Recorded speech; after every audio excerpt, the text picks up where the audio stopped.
Moses did not know how to get to the promised land. He knew it was in that direction. But if you notice, he only followed according to the leading of the Spirit of the Lord in the fire by night and the cloud by day. And we're at that point now. How ironic. 48 years ago, a whole generation, we went into the wilderness. We got right to the Jordan River. And Dr. King said, I've been to the mountaintop, and I've seen on the other side. I may not get there when you will, but I believe as a people we should get to the promised land. Now, I see two great speeches in Dr. King's life that he didn't know what he was doing. He was prophesied this. The first speech in 1963, when this all began, he said, I have a dream. And he talked about this wonderful place called America, where all God's children, blacks and Protestants and whites and Jews and Catholics will all join hands and sing free at last, free.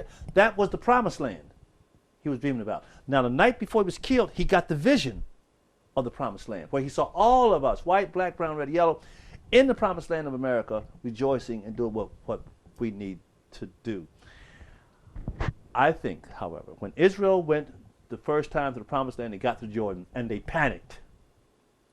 And it would rather have been where? They said, what? Back in Egypt. At least in Egypt, they had the leeks and the onions and the but you brought us out here, Moses, to die.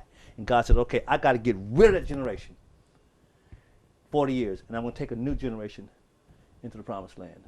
I think that this is my time, my generation. I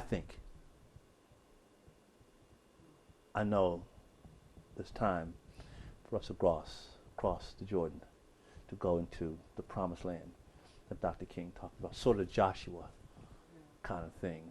Now, I'm being very brash. Maybe this will come to bite me later. But I'm being very brash in saying something like that. But I figure, if not now, when? If not me, who? As I listen to the pundits and the leaders, I don't hear them talking like this. I don't hear them talking like this. And if what I'm saying is wrong, then let them refute it. Let them take my place then and get us home.